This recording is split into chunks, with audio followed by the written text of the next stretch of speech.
Is the war in Ukraine at a stalemate? Is Russia's offensive exhausted? What is happening in the south near Robotyne? And what are the latest developments from the front lines? I'm a U.S. Army combat veteran.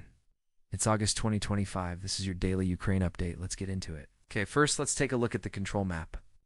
The only changes here again, largely in the gray zone are areas of active fighting, and in particular in the southern axis, where there's been a lot of fighting around Robotyne over the last several weeks. You can see Russian forces have advanced their positions slightly outside of the town, but they're not yet listed as having retaken any territory. Again, this is just an advance to more accurately reflect the reality on the ground. Based on reporting that we've seen out of both sides, and in particular Ukrainian sources describing the situation around Robotyne. Now, when we look over at the combat map, you can see Russia is maintaining its very high tempo of operations across the entire front line.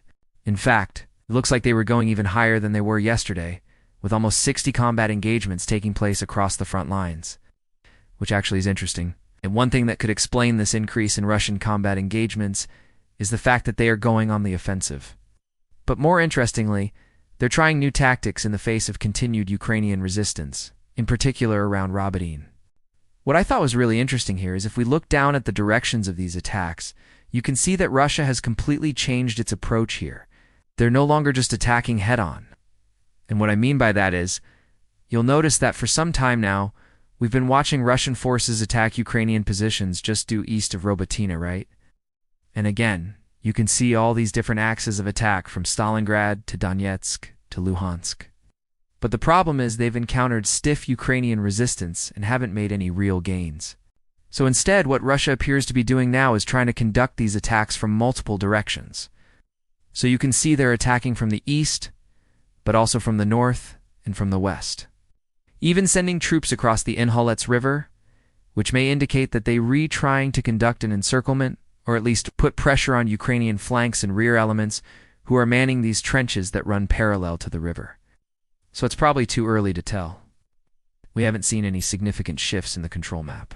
But this may indicate that Russian forces are changing their tactics in response to increased Ukrainian resistance. Now, something that I find really fascinating about this area is just how fluid it is. When we zoom in, you can actually see that these trench networks, they don't follow the contours of the land. You'll notice that, for example, these Ukrainian trenches do not follow the river. They actually cut across the fields perpendicular to it, and this is for a very good reason. Remember, the terrain here is largely flat and open, right?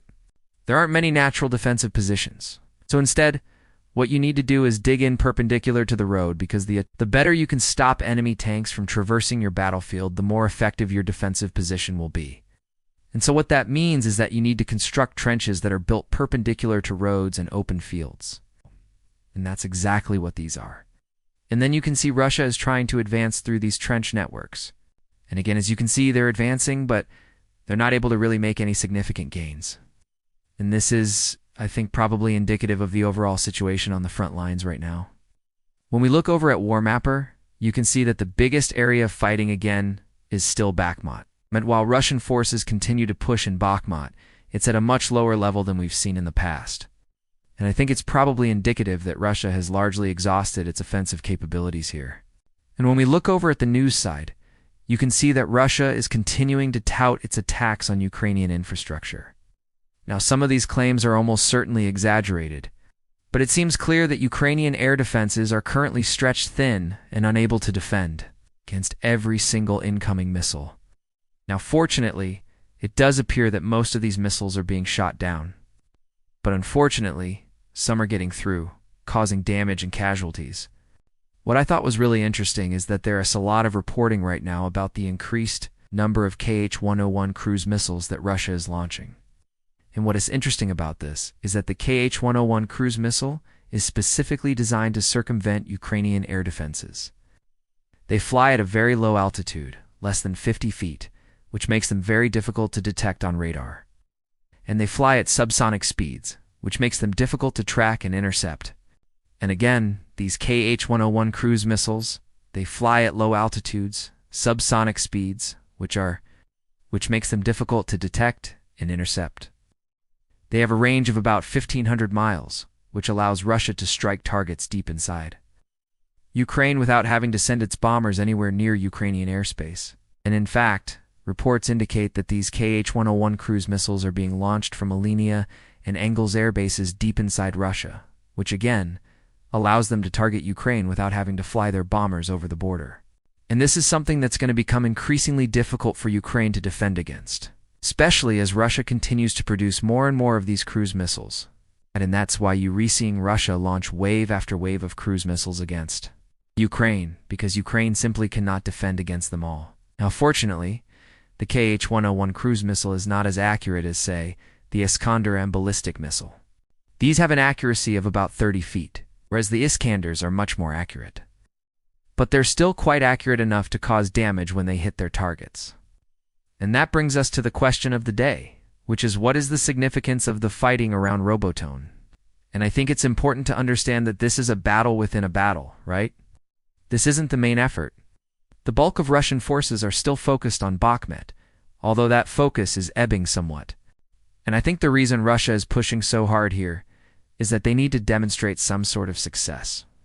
The problem is, though, that they're starting to run out of options. So what I think is happening is that Russia is committing whatever forces it has left to this fight, hoping to score some sort of victory before its forces are rotated off the front lines.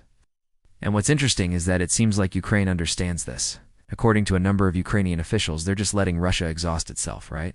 They're not trying to hold these positions at all costs. Instead, they're letting Russia come to them and then inflicting maximum casualties.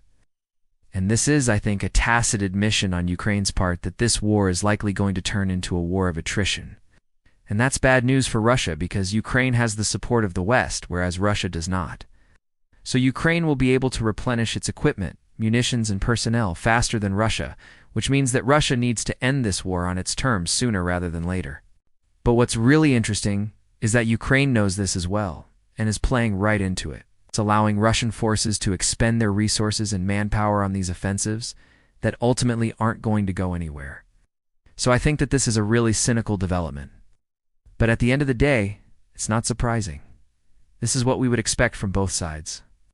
Ukraine wants to inflict maximum casualties on Russia while expending minimal resources itself. And Russia wants to end the war on its own terms, even if those terms are increasingly unfavorable.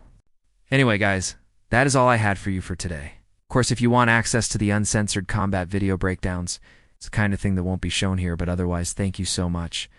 Thank you to our Colonel tier members.